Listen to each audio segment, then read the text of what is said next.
സിനിമയിൽ നിൽക്കാൻ behind the camera select ചെയ്യുക എന്ന് പറയുന്നത് എനിക്കറിയില്ല എത്രത്തോളം എങ്ങനെയത് സാധ്യമാവുമെന്ന് എനിക്ക് മനസ്സിലാവുന്നില്ല. ബിഹൈൻഡ് ദി ക്യാമറ നിൽക്കണമെങ്കിൽ സിനിമയുടെ മുമ്പിൽ നിൽക്കുന്നതിനേക്കാൾ ഇരട്ടി എഫേർട്ടും ഇരട്ടി ടൈമും ഇരട്ടി കാര്യങ്ങൾ പഠിക്കുകയും വേണ്ടൊരു കാര്യം. അപ്പോൾ ഒരിക്കലും അങ്ങനെയല്ല. നമ്മൾ സിനിമയുടെ മുമ്പിലായാലും മുമ്പിലായി നിൽക്കുന്നത് പാഷൻ കൊണ്ട് മാത്രമാണ്. അതിനോടുള്ള ഇഷ്ടം കൊണ്ടാണ് പെർഫോം ചെയ്യാനുള്ള കിട്ടുന്ന അവസരങ്ങളിൽ പെർഫോം ചെയ്യുന്നത്.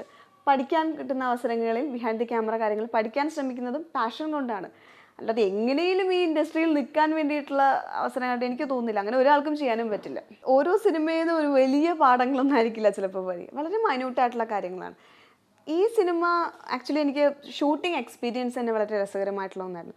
എനിക്ക് വളരെ അപൂർവം സെറ്റിൽ അങ്ങനെ ഒരു എല്ലാവരുമായിട്ട് എല്ലാ കോണിൽ നിന്നും ഒരു സൗഹൃദം എന്നുള്ളൊരു രീതിയിൽ കിട്ടാറുള്ളൂ. ആ രീതിയിൽ ഇപ്പോൾ ഓരോരുത്തരെ എടുത്ത് പറയുകയാണെങ്കിൽ ക്യാമറാമാൻ വിഷ്ണു മുതൽ ഡയറക്ടർ രാജേഷ് സർ, ആർട്ടിസ്റ്റുകൾ, നമ്മുടെ അസിസ്റ്റൻറ്റ് ഡയറക്ടേഴ്സ്, എല്ലാവരും, ക്യാമറ ടീം, എല്ലാവരും ഒരേപോലെ ഒരു വൈബിൽ മൂവ് ചെയ്തിട്ടുള്ള ഒരു സിനിമയാണിത്. ഇതിൽ നിന്ന് പഠിച്ച പാഠം എന്ന് പറഞ്ഞാൽ ഞാൻ നേരത്തെ പറഞ്ഞതുപോലെ ആദ്യം കുറേ ആഗ്രഹങ്ങളുണ്ടായിരുന്നു. അപ്പോൾ ഇന്ന ആർട്ടിസ്റ്റുകളുടെ കൂടെ വർക്ക് ചെയ്യണം എന്ന് ഒരുപാട് നാളത്തെ ആഗ്രഹം ഉണ്ടായിരുന്നു.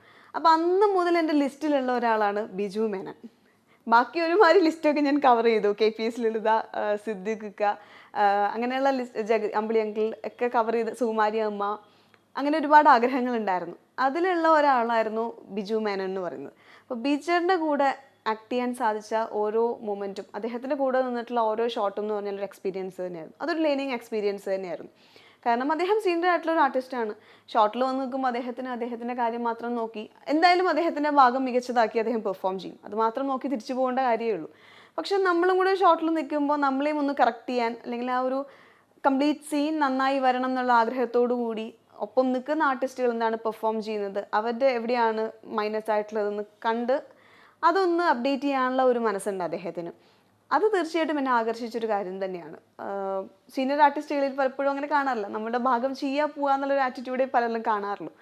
അതിൽ നിന്ന് വിപരീതമായിട്ട് അദ്ദേഹത്തിൻ്റെ കൂടെ വർക്ക് ചെയ്യാൻ സാധിച്ചു. അദ്ദേഹത്തിൻ്റെ കൂടെ ഷോട്ടിൽ നിന്നിട്ടുള്ള ഓരോ ഷോട്ടും എക്സ്പീരിയൻസ് തന്നെയായിരുന്നു. ഈ സിനിമയുടെ വിജയത്തിന് എല്ലാ രഹസ്യവും കൂട്ടായ്മ തന്നെയാണ്. സാധാരണ ഒരു ലൊക്കേഷനിൽ വന്നിട്ടുണ്ടെങ്കിൽ ഏതെങ്കിലുമൊക്കെ ഒരു സൈഡിൽ എന്തെങ്കിലും ഒരു പ്രശ്നം, ഒരു ക്ലാഷ് നമ്മൾ കാണാറുണ്ട്.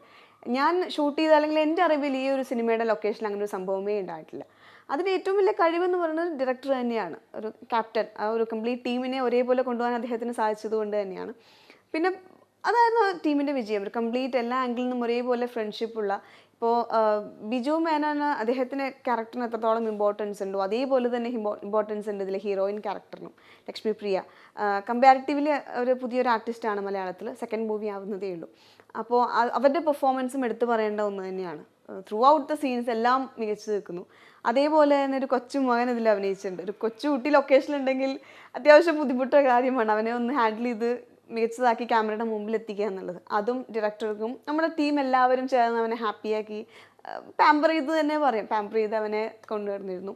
വർക്കിച്ചൻ അവൻ വളരെ ബെറ്റർ എന്നല്ല, ഇതിൽ സാധാരണ ഒരു സിനിമയുടെ ക്ലൈമാക്സ് എന്ന് പറഞ്ഞിട്ടുണ്ടെങ്കിൽ ഒന്നല്ലെങ്കിൽ എന്താ പറയുക, നായകൻ്റെ കുറേ ഡയലോഗ്സ് ഉണ്ടാവും, അല്ലെങ്കിൽ നായികയുടെ കുറേ ഡയലോഗ്സ് ഉണ്ടാകും, അല്ലെങ്കിൽ മറ്റൊരു ഇമ്പോർട്ടൻറ്റ് ക്യാരക്ടർ ഒരുപാട് ഡയലോഗ്സ് പ്രസൻറ്റ് ചെയ്യായിരിക്കും. പക്ഷേ ഇതിലൊരു പെർട്ടിക്കുലർ സീനിൽ നായകനും നായികയും ഒക്കെ കയ്യടി തിയേറ്ററിൽ വാങ്ങുന്നത് നമ്മുടെ വർക്കിച്ചൻ എന്ന് പറഞ്ഞ കൊച്ചുമോനാണ്. അപ്പോൾ അത്രയും മികച്ചതായി അദ്ദേഹത്തിൻ്റെ ആ മോൻ്റെ പെർഫോമൻസ് കൊണ്ടുപോകാനും ഡയറക്ടർക്ക് സാധിച്ചു.